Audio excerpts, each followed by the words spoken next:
ഈശോമിശിഹായ്ക്ക് സ്തുതിയായിരിക്കട്ടെ. ഞാൻ മാണിപ്പറമ്പിലച്ചൻ. അങ്ങ് എന്നെ വശീകരിച്ച് വഞ്ചിച്ചു. അച്ഛൻ എന്നും ഇങ്ങനെ സഭയെ ഇകഴ്ത്തി സംസാരിക്കുന്നത് ശരിയാണ്. അച്ഛൻ എന്നും ഈ നെഗറ്റീവ് മാത്രം പറയാതെ പ്രസാദാത്മകമായ കാര്യങ്ങൾ അങ്ങനെ പറഞ്ഞൂടെ? എന്തിനാണ് വെറുതെ ആളുകളുടെ വെറുപ്പ് സമ്പാദിക്കുന്നത്? ഈ നോമ്പുകാലത്ത് ഉപവാസവും പ്രാർത്ഥനയുമായിട്ട് കഴിയേണ്ട അച്ഛൻ ഇങ്ങനെ വീഡിയോസ് ചെയ്യുന്നത് കൊണ്ട് എന്താണ് ഗുണം? അച്ഛൻ്റെ സംസാരത്തിൽ എതിർപ്പ് വർദ്ധിപ്പിക്കാനുള്ള മനോഭാവമല്ലേ ഉള്ളത്? അതൊരു വൈദികന് ചേർന്നതാണോ? നെഗറ്റീവ് പറയാതിരിക്കാമോ അച്ചോ? മാത്രമല്ല, ഈ കഴിഞ്ഞ ബുധനാഴ്ച മാർപ്പാപ്പ ദിവ്യബലി അർപ്പിച്ചതും വിഭൂതി ആചരിച്ചതും ലോകം മുഴുവൻ കണ്ടു, നമ്മളൊക്കെ കണ്ടു.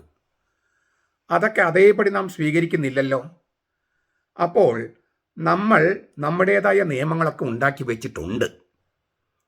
എല്ലാവരെയും രമ്യതപ്പെടുത്താൻ ചില നിയമങ്ങൾക്ക് വിട്ടുവിട്ട് ചെയ്താൽ എറണാകുളത്ത് കാര്യങ്ങൾ ശരിയാകില്ലേ? അത് കർത്താവ് സ്വീകരിക്കില്ലേ? അതിനല്ലേ അച്ഛൻ ശ്രമിക്കേണ്ടത്? ഞങ്ങൾ സാധാരണക്കാർക്ക് എന്ത് ചെയ്യാൻ പറ്റും? അച്ഛൻ ഈ രമ്യത കൊണ്ടുവരാൻ മുൻകൈ എടുക്കുകയല്ലേ വേണ്ടത്? അതിനാൽ ഇപ്പോഴത്തെ സഭാധികാരം ധിക്കരിക്കാതെ കാര്യങ്ങൾക്ക് നീക്കപ്പൊക്കുണ്ടാക്കാൻ അച്ഛൻ ശ്രമിക്കുകയാണ് വേണ്ടത്. ഇത് നിങ്ങൾ കണ്ടു കാണും.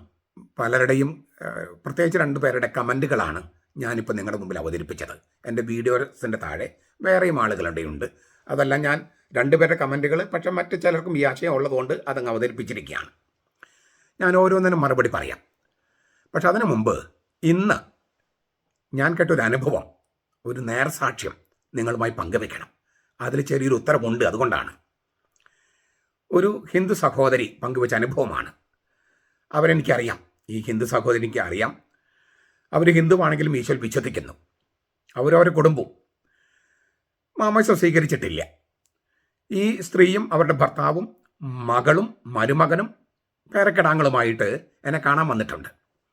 അപ്പോൾ എൻ്റെ ഓഫീസിലുള്ളവരും അവരെ കണ്ടിട്ടുണ്ട്. മകൾ ഡോക്ടറാണ്. ഒരു ദിവസം ഈ മകളും അമ്മയും എല്ലാം ചേർന്ന് പള്ളിയിൽ പോയി. അപ്പോൾ സാധാരണ സ്ഥിരമായിട്ട് പോകുന്ന പള്ളിയിലല്ല, വേറൊരു പള്ളിയിലാണ് പോയത്. അവിടെ ശ്രീകോവിലിൻ്റെ, അതായത് മധുബഹയുടെ വീരിങ്ങനെ തുറക്കപ്പെടുകയാണ്. സ്വർഗം തുറക്കപ്പെടുന്നത് പോലെ ഒരു അനുഭവം ഇവർക്കുണ്ടായി, ഈ അമ്മയ്ക്കും മകൾക്കും. ഈ ദേവാലയ വീരി ഇങ്ങനെ തുറക്കപ്പെട്ട് വന്നു കഴിഞ്ഞപ്പോൾ അവർ കണ്ടത് സാധാരണ പല പള്ളികളും കാണുന്ന പോലെ ഇങ്ങനെ കർത്താവ് കുരിശിൽ കിടക്കുന്ന രൂപമല്ല, മറിച്ച് മരിച്ചവരിൽ നിന്ന് ഉയർത്തെഴുന്നേറ്റ രൂപമാണ്. അപ്പോൾ അവരുടെ മനസ്സിലേക്ക് അത് 2 പേർക്കും 2 തരത്തിലാണ് വന്നത്. പക്ഷെ 2 പേരും പങ്കുവെച്ച അനുഭവം ഏതാണ്ട് ഒന്ന് തന്നെയാണ്. മറ്റൊരു ദേവനും മരിച്ചവരിൽ നിന്ന് ഉത്ഥാനം ചെയ്തിട്ടില്ലല്ലോ. മറ്റൊരു ദേവനും മരിച്ചവരിൽ നിന്ന് ഉയർപ്പിക്കപ്പെട്ടിട്ടില്ല. ഇത് വല്ലാത്തൊരു പ്രത്യാശ നൽകുന്ന രൂപമാണല്ലോ. ഈ കർത്താവ് ഇങ്ങനെ കുരിശിൽ മരിച്ച് കിടക്കുമ്പോൾ അത് വേദനയുടെയും സഹനത്തിൻ്റെയും നല്ല അർത്ഥം തന്നെ. എങ്കിലും അതിനൊക്കപ്പുറത്ത് തേജസാർന്ന ഈശോയെ കാണുകയാണ്, മരിച്ചവരിൽ ഉത്ഥാനം ചെയ്ത ഈശോ.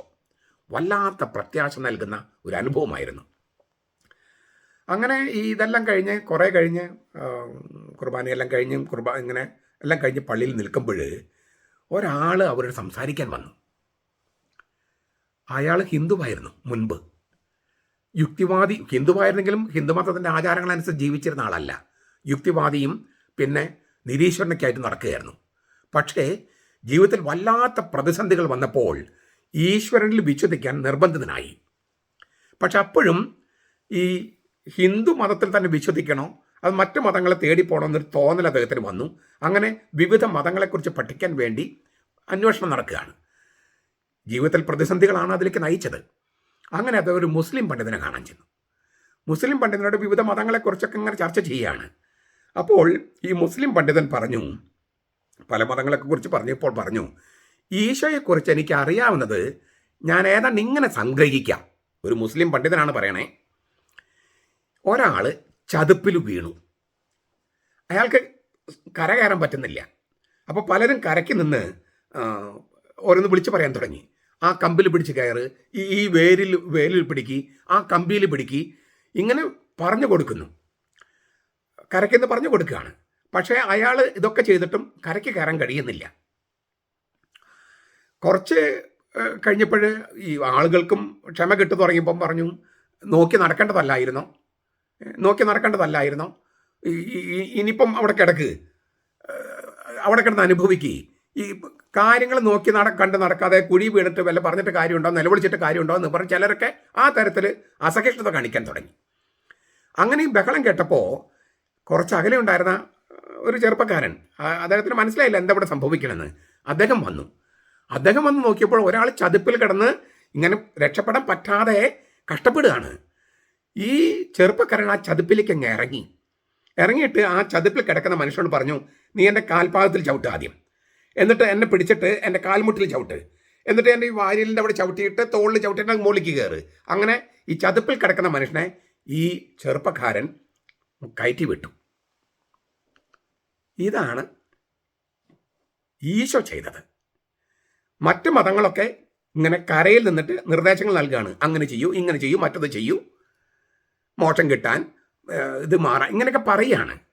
ഈശോ മനുഷ്യരുടെ അവസ്ഥയിലേക്ക് അങ്ങ് ഇറങ്ങിയിട്ട് അവനെ ആ പാപച്ചെളിയിൽ നിന്ന്, ചതുപ്പിൽ നിന്ന് രക്ഷിക്കുന്നത് ചതുപ്പിൽ നിന്ന് രക്ഷിക്കുക മാത്രമല്ലോ, ജീവനിലേക്ക് കടത്തിവിടുന്നു.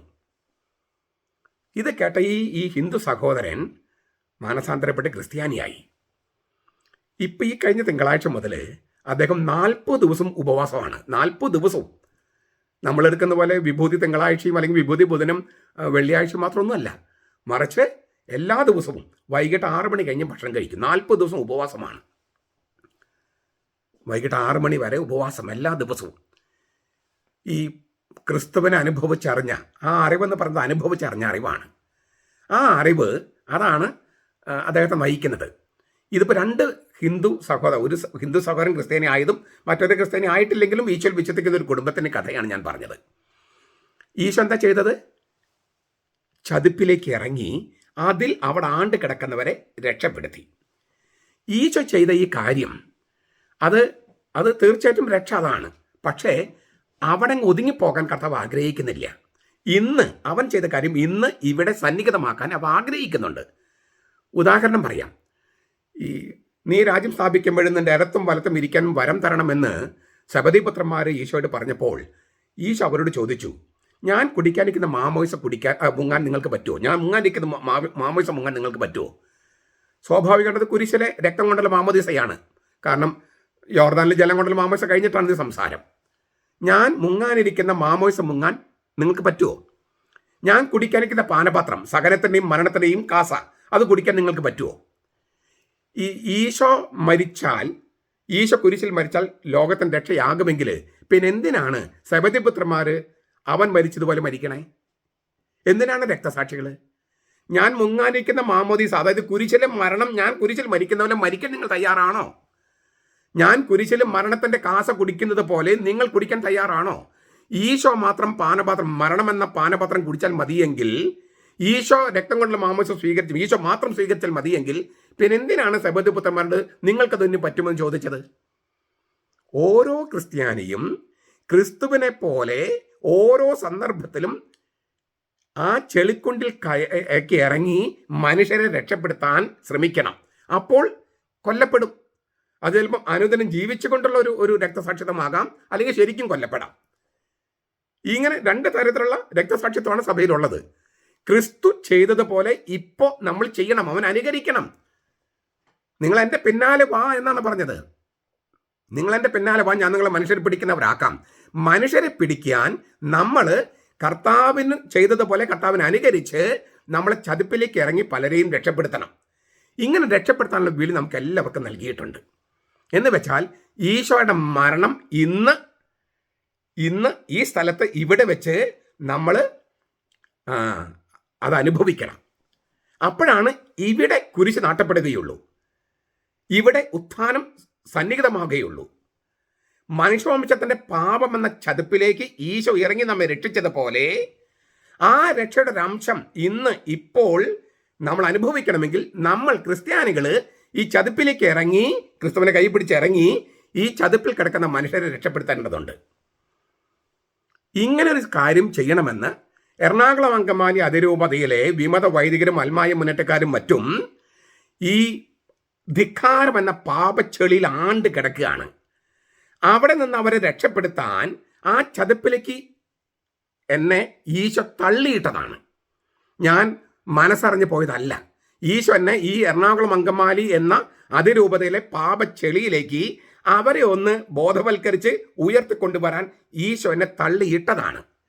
ഇതുകൊണ്ടാണ് ഞാൻ തുടക്കത്തിൽ പറഞ്ഞത്, അങ്ങ് എന്നെ വശീകരിച്ച് വഞ്ചിച്ചു. ഞാൻ ഈ പറഞ്ഞത് ബൈബിളിലുള്ള വചനമാണ്. യിരെമ്യായുടെ പുസ്തകം 20-ാമത്തെ അധ്യായം 7-ാമത്തെ വാക്യം മുതലാണ്. ഞാൻ ആ ജെറമിയ പ്രവാചകൻ അല്ലെങ്കിൽ യിരെമ്യ പ്രവാചകന്റെ ആ വചനങ്ങൾ എൻ്റെ തന്നെ അനുഭവമായതുകൊണ്ട് ഞാനത് വായിക്കുകയാണ്. 7 മുതലുള്ള വാക്യങ്ങൾ. യിരെമ്യ 20:7 മുതൽ. യാഹ്വേ, അങ്ങ് എന്നെ വശീകരിച്ചു, ഞാൻ വശീകൃതനായി. അങ്ങ് എന്നെ വഞ്ചിച്ചു എന്നും തർജ്ജമയാകാം. യു ഡിസീവ്ഡ് മീ, അല്ലേ? നീ എന്നെ വശീകരിച്ചു, വഞ്ചിച്ചു എന്ന് തർജ്ജമയാകാം. അങ്ങ് എന്നെ ബലം പ്രയോഗിച്ച് ജയിച്ചിരിക്കുന്നു. ഞാൻ ഇടപെടാതെ പരിഹാസപാത്രമായിരിക്കുന്നു. എല്ലാവരും എന്നെ കൊഞ്ഞനം കാട്ടുന്നു. സംസാരിക്കാൻ വായി തുറക്കുമ്പോഴൊക്കെ അക്രമത്തെയും ബലാത്കാരത്തെയും കുറിച്ച് ആവലാതി പറയാൻ ഞാൻ വിധിക്കപ്പെട്ടിരിക്കുന്നു. അങ്ങനെ യാഹ്വേയുടെ വചനം എനിക്ക് ഇടപെടാതെ നിന്ദനത്തിനും പരിഹാസത്തിനും ഹേതുവായിരിക്കുന്നു. ഞാനിനി അങ്ങയെക്കുറിച്ച് ഓർക്കുകയില്ല, അങ്ങയുടെ നാമത്തിൽ സംസാരിക്കുകയില്ല എന്ന് ഞാൻ പറഞ്ഞാലോ, അതെൻ്റെ അസ്ഥിക്കുള്ളിൽ അടയ്ക്കപ്പെട്ടിട്ട് എൻ്റെ ഹൃദയത്തിൽ തീ കത്തും പോലെ എനിക്ക് അനുഭവപ്പെടുന്നു. ഞാൻ സഹിച്ചു തളർന്നു, എനിക്ക് മതിയായി. സർവത്ര ഭീതി, സകല മനുഷ്യരുടെയും ഏഷണി കേട്ടിരിക്കുന്നു. അവനെതിരെ കുറ്റാരോപണം നടത്തുക, ഞങ്ങളും അവനെക്കുറിച്ച് കുറ്റം ബോധിപ്പിക്കാം. എൻ്റെ വീഴ്ച കാണാൻ കാത്തിരിക്കുന്നവരായ എൻ്റെ ചങ്ങാതിമാരെല്ലാം ഇങ്ങനെ പറയുന്നു. അവനെ തോൽപ്പിച്ച് അവനോട് പക വീട്ടാൻ തക്ക വിധം നമുക്കവനെ വശത്താക്കി വഴിതെറ്റിക്കാം എന്നെൻ്റെ ശത്രുക്കൾ പറയുന്നു. എന്നാൽ യാഹ്വേ, വീരയോദ്ധാവിനെ പോലെ അങ്ങ് എന്നോട് കൂടെയുണ്ട്.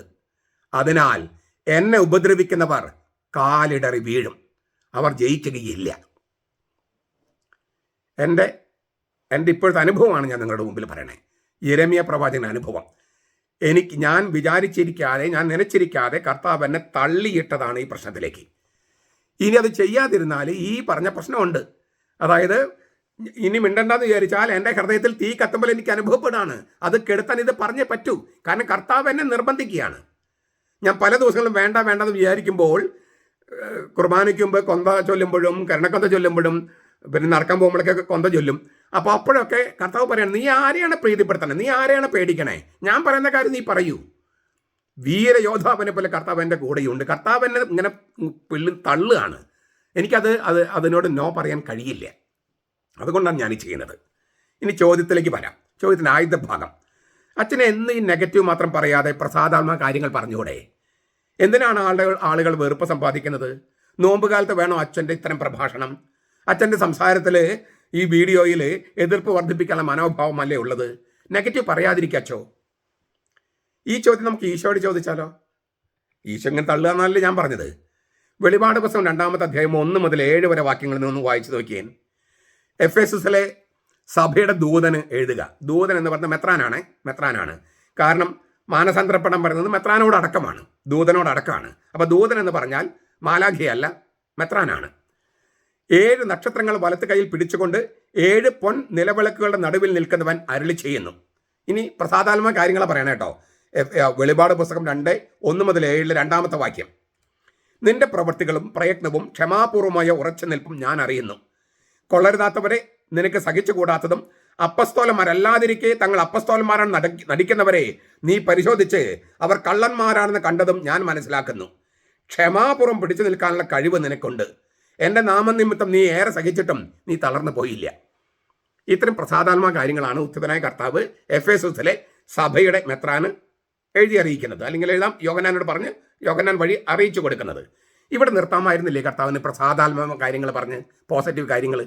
കർത്താവ് നിർത്തിയില്ല. 4-ാമത്തെ വാക്യം തൊട്ട് നോക്കുക, നെഗറ്റീവാണ് അവിടെ. എങ്കിലും ഇത്രയൊക്കെ നല്ല കാര്യങ്ങളുണ്ടെങ്കിലും നിനക്കെതിരെ എനിക്കൊരു കുറ്റം പറയാനുണ്ട്. നിന്റെ ആദ്യ സ്നേഹം നീ കൈവെടിഞ്ഞു.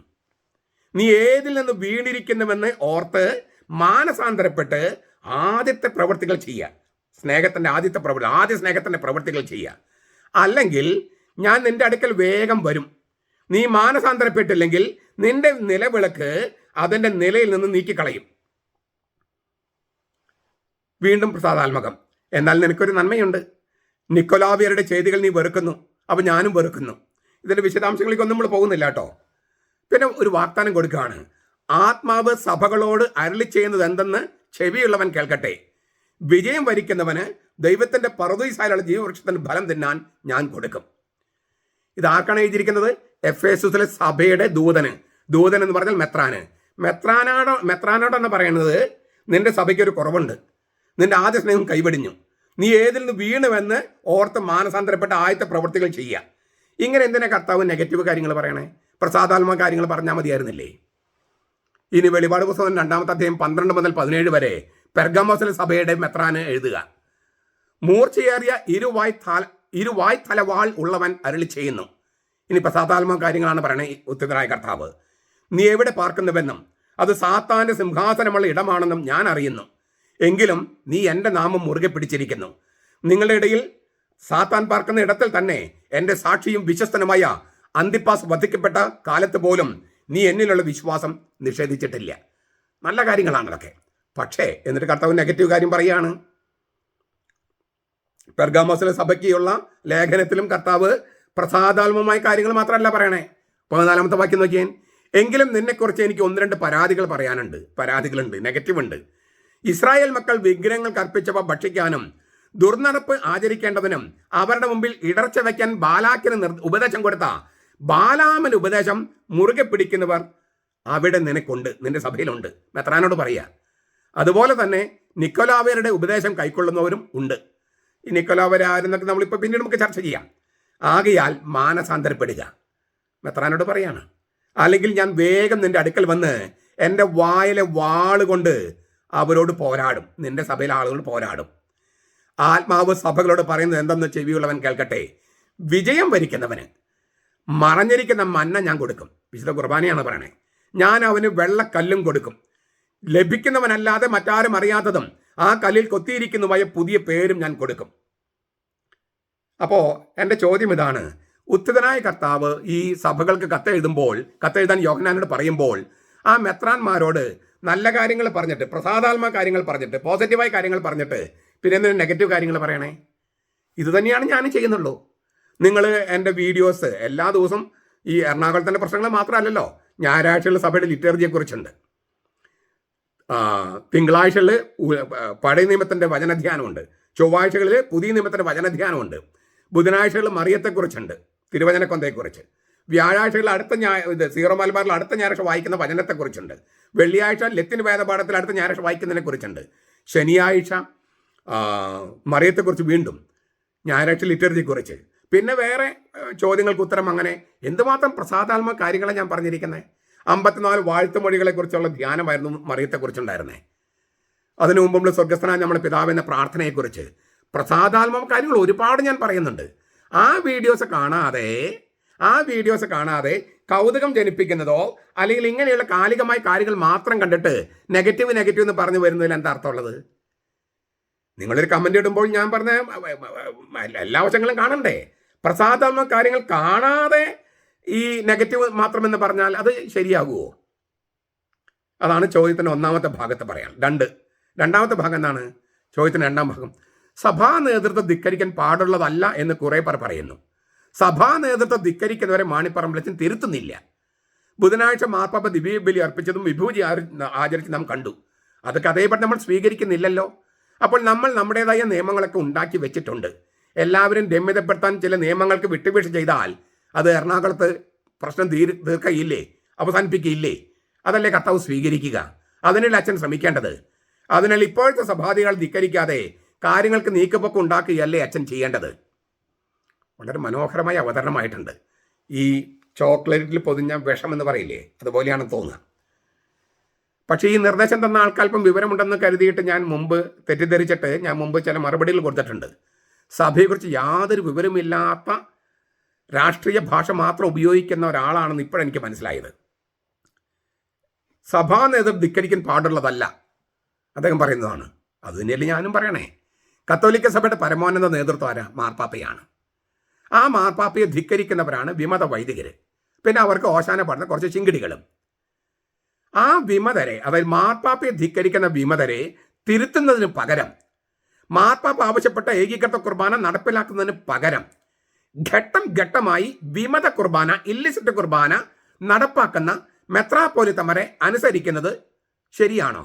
അത് ശീഷ്മയല്ലേ? നിങ്ങളെനിക്ക് ഉത്തരം തരണം. സഭാ നേതൃത്വം ധിക്കരിക്കാൻ പാടുള്ളതല്ല എന്ന് അതുതന്നെയാണ്. സഭാ നേതൃത്വം ധിക്കരിക്കുന്നതിന് മാണിപ്രപഞ്ചം തിരുത്തുന്നില്ലെന്നാണ്. ഞാനല്ലേ തിരുത്തുന്നത്? സഭാ നേതൃത്വത്തിൽ മാർപ്പാപ്പയാണ്. മാർപ്പാപ്പയെ ധിക്കരിക്കുന്നവരെ മാണിപ്രപഞ്ചം തിരുത്തല്ലേ ചെയ്യുന്നത്?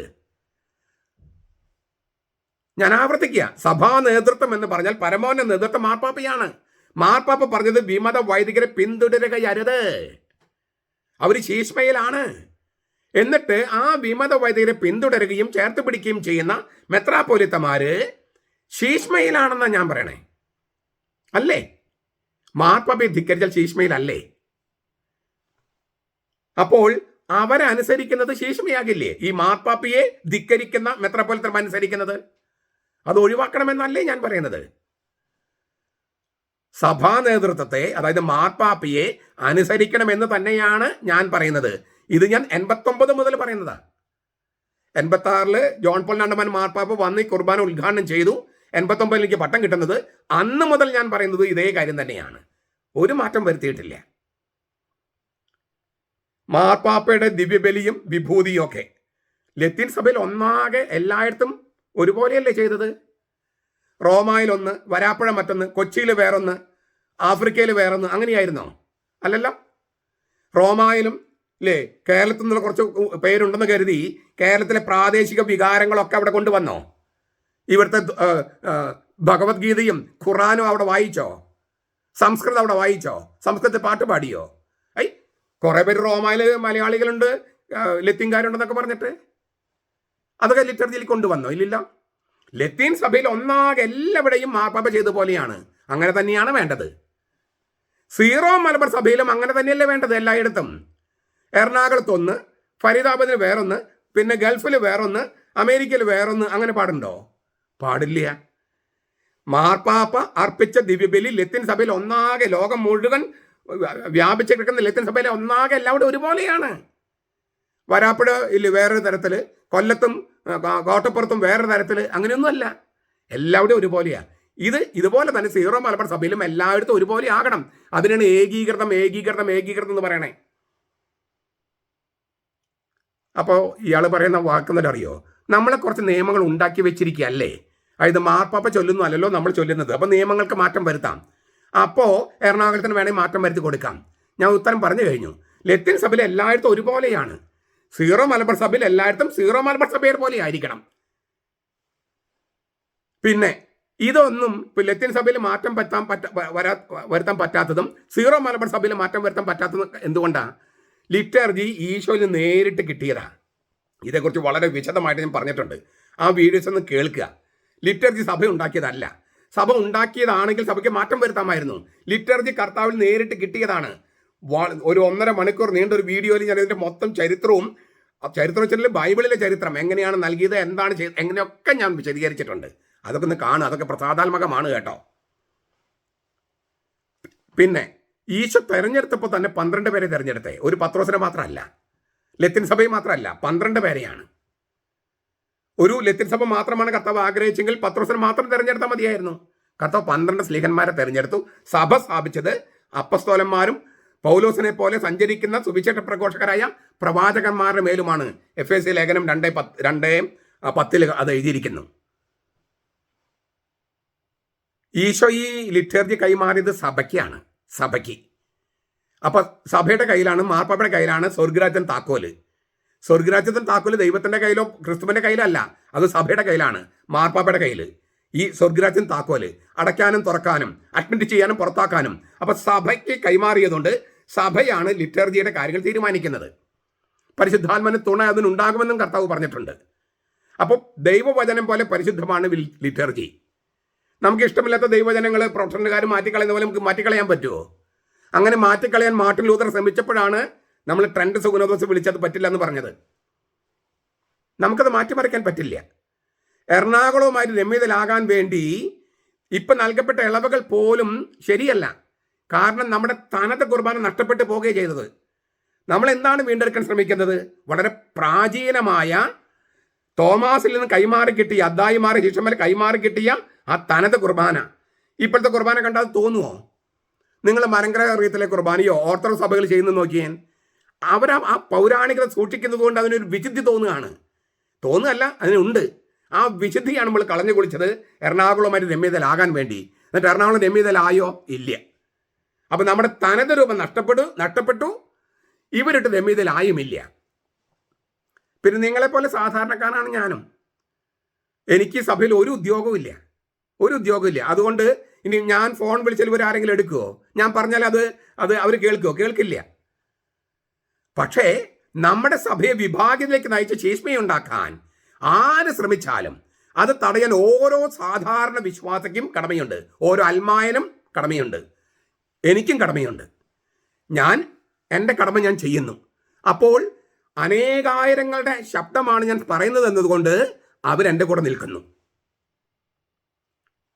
കത്തോലിക്ക സഭയെ പോലെ ഇത്ര നല്ലൊരു സഭ ഞാൻ ലോകത്തെ കണ്ടിട്ടില്ല. അതിൽ സീറോ മലബാർ സഭയിൽ ഞാൻ അഭിമാനം കൊള്ളുന്നു. അതുകൊണ്ടാണ് അതിൻ്റെ തനത് പാരമ്പര്യങ്ങൾക്ക് വേണ്ടി ഞാൻ മരിക്കാൻ പോലും തയ്യാറാകുന്നത്. അത്രയും നല്ല സഭയാണ് ഈ സീറോ മലബാർ സഭ. അതേക്കുറിച്ച് എന്തുമാത്രം വീഡിയോസ് ഞാൻ ചെയ്തിട്ടുണ്ട്. കത്തോലിക്ക സഭയെക്കുറിച്ചും ലത്തീൻ സഭയെക്കുറിച്ചും സീറോ മലബാർ സഭയെക്കുറിച്ചും ഒക്കെ. അദ്ദായിമാർ ശിഷ്യന്മാരുടെ പേരുള്ള ഈ കുർബാനയെ പോലെ നിധിയായിട്ടുള്ള മറ്റൊന്ന് കത്തോലിക്ക സഭയിലില്ല.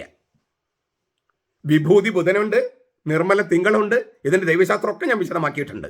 എത്ര സമ്പന്നവും പ്രസാദാത്മകവുമാണത്. അപ്പം ഞാൻ പറഞ്ഞു കഴിഞ്ഞു, ഒരുപാട് പ്രസാദാത്മക വീഡിയോസ് ഞാൻ ചെയ്യുന്നുണ്ട്. അത് കാണാതെ പഠിക്കാതെ നെഗറ്റീവ് പറയുന്നെന്ന് വിചാരിക്കുന്നതിൽ യാതൊരു കാര്യമില്ല. പിന്നെ ഈ എൻ്റെ വാതിൽ എപ്പോഴും തുറന്നു കിടക്കുന്നു എന്ന പുസ്തകത്തിൽ ഫ്രാൻസിസ് മാർപ്പാപ്പ പറയുന്നത് പ്രവാചകൻ ശല്യക്കാരനാണെന്നാണ്. ആ അർത്ഥത്തിൽ ഞാൻ ശല്യക്കാരനാണ്. കാരണം ഞാൻ പറഞ്ഞല്ലോ, യിരെമ്യാ പ്രവാചകനെ ഉന്തിത്തള്ളി വിട്ടതുപോലെ എന്നെ കർത്താവ് ഉന്തിത്തള്ളി വിട്ടതാണ്.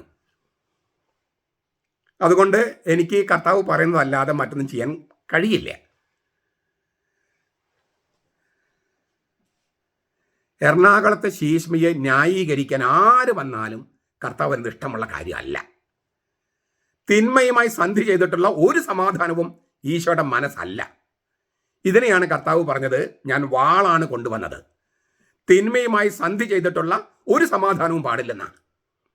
നിങ്ങളൊന്ന് ആലോചിച്ച് നോക്കിയാൽ, മതതീവ്രവാദികളുമായി ബന്ധമുള്ള ആളുകളെ പാസ്റ്റൽ കൗൺസിൽ സെക്രട്ടേറിയറ്റൊക്കെ വെക്കുക. എന്തൊരു തിന്മയുമായിട്ടുള്ളൊരു ഒരു സന്ധി ചെയ്യലല്ലേ ഇത്? അതിനെതിരെ വാളല്ലേ എടുക്കേണ്ടത്? ആ വാള് എൻ്റെ കയ്യിൽ തന്നിട്ടുണ്ട്, ഞാനത് വീശും.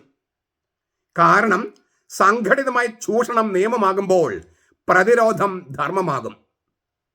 സംഘടിതമായി ചൂഷണം നിയമവിധേയമാകുമ്പോൾ പ്രതിരോധം ധർമ്മമാകും. വേലി തന്നെ വിളവ് തിന്നുമ്പോൾ ആ വേലി പൊളിച്ചു കളയണം. 5 വാല്യങ്ങളുള്ള ഒരു പുസ്തകത്തിൻ്റെ എൻ്റെ ഒരു പുസ്തകമുണ്ട്. അതിൻ്റെ പേര് തന്നെ ആത്മാവിൻ്റെ വാൾ എന്നാണ്. വചനം, ആത്മാവിൻ്റെ വാള്. ആ ആത്മാവിൻ്റെ വാളായ വചനമാണ് ഞാനെടുത്ത് വീശുന്നത്. ഇസ്ലാമിൻ്റെ അധിനിവേശം ഉണ്ടായപ്പോൾ ഒറ്റക്കെട്ടായി എതിർത്ത് നിന്ന് പാശ്ചാത്യ സഭ പൗരത്വ സഭകൾ ഐക്യവും സമാധാനവും പറഞ്ഞുകൊണ്ടിരുന്നു. സമാധാന മതക്കാർ വരട്ടെ എന്നും പറഞ്ഞ് അവർ കേറിങ് മേഞ്ഞു. അങ്ങനെയാണ് ഞാൻ നേരത്തെ പറഞ്ഞ FSS സഭയുണ്ടല്ലോ, ഇപ്പോൾ തുർക്കിയിലാണ്. പൗരത്വ സഭകളൊക്കെ ശിഥിലമായി. കാരണം എന്താ? സമാധാനം എന്ന് പറഞ്ഞുകൊണ്ടിരുന്നു. ഈ വാളെടുത്ത് വീശേണ്ട സമയത്ത് വാളെടുത്ത് വീശണം. അതല്ല കർത്താവ് പറഞ്ഞാണ്. അതിന് പകരം സമാധാനം, ഐക്യം, അനുരഞ്ജനം, രമ്യത ചേർത്ത് പിടിക്കുക. അവരങ്ങ് ചേർത്ത് പിടിച്ചു. ധൃതരാഷ്ട്ര ആലിംഗനം പോലെ നമ്മളങ്ങ് ഇല്ലാണ്ടായി. തുർക്കിയിലെ സംഭവിച്ച കാര്യം ഞാൻ പറയണത്, ഈ ഇറാഖിലും ഇറാനിലും സംഭവിച്ച കാര്യം ഞാൻ പറയണേ. ഇപ്പോൾ ഇസ്ലാമിലെ ചില ശക്തികളുമായി പാസ്റ്റൽ കൗൺസില് അംഗങ്ങൾ കൈകോർത്തിരിക്കുന്നു. സീറോ മലബാർ സഭയെ പിളർക്കാൻ ശ്രമിച്ചുകൊണ്ടിരിക്കുന്നു. അത് കണ്ട് ഞാൻ മിണ്ടാതിരിക്കണോ? നിങ്ങൾ മിണ്ടാതിരിക്കണോ? എന്നെ നിങ്ങൾ കൊല്ലണം, അല്ലാതെ മിണ്ടാതിരിക്കൽ നടക്കില്ല. നോമ്പ് കാലത്ത് കുരിശൻ്റെ വഴിയും ഉപവാസവും അതൊന്നും നടത്താൻ വലിയ പ്രയാസമില്ല. എന്നാൽ സുവിശേഷ പ്രഘോഷണം അതാണ് കൂടുതൽ നല്ലത്. എന്നാൽ സുവിശേഷമാണ് രക്ഷയുടെ ശക്തി. ഞാൻ അതേക്കുറിച്ച് ലജ്ജിക്കില്ല എന്ന് പൗലോസ് പറയുന്നുണ്ട് താനും. റോമാലേഖനം 1-ാമത്തെ അധ്യായം 16-17 വായിച്ചു നോക്കൂ. ഞാൻ ലജ്ജിക്കില്ല, കാരണം സുവിശേഷമാണ് രക്ഷയുടെ ശക്തി. ആ സുവിശേഷ പ്രഘോഷണമാണ് ഞാൻ നടത്തുന്നത്. ആ സുവിശേഷ പ്രഘോഷണത്തിൽ നല്ല കാര്യങ്ങൾ പറയുന്നതോടൊപ്പം തിന്മയും ചൂണ്ടിക്കാണിക്കും. കാരണം വചനം എന്ന് പറയുന്നത് ഇരുവായ്ത്തല വാളാണ്. വെളിപാട് പുസ്തകത്തിൽ പറഞ്ഞിട്ടുണ്ട്, ഹെബ്രായ ലേഖനത്തിൽ പറഞ്ഞിട്ടുണ്ട്, ഇരുവായ്ത്തല വാളാണ് തിരുവചനം. ഇരുവശവും അത് മുറിക്കും. ആ മുറിവാണ് മാനസാന്തരത്തിലേക്ക് നയിക്കുക. നിങ്ങൾ ഈ ചോദ്യങ്ങൾ ചോദിച്ചവർ തുറന്ന മനസ്സോടെ ഒരു നിശ്ചിത ഒരു നിക്ഷിപ്ത താല്പര്യത്തോടെയല്ല, തുറന്ന മനസ്സോടെ ഈ വചനത്തെ കാതോർത്താൽ ഞാൻ പറയുന്നതാണ് ശരിയെന്ന് നിങ്ങൾക്ക് ബോധ്യപ്പെടും. നമുക്ക് ഈ വചനപ്രഘോഷണത്തിലൂടെ എറണാകുളത്ത് മാനസാന്തരം വരും. അവിടെയും ഏകീകൃത കുർബാന നടപ്പാകും. അത് സംശയമില്ലാത്ത കാര്യമാണ്. നമുക്ക് ആ ലക്ഷ്യവുമായിട്ട് മുന്നോട്ട് പോകാം. നമ്മുടെ കർത്താവ് ഈശോ മിശിഹായുടെ കൃപയും പിതാവായ ദൈവത്തിൻ്റെ സ്നേഹവും പരിശുദ്ധാത്മാവിൻ്റെ സഹവാസവും നാം എല്ലാവരോടും കൂടി ഉണ്ടായിരിക്കട്ടെ, ഇപ്പോഴും എപ്പോഴും എന്നേക്കും. ആമേൻ.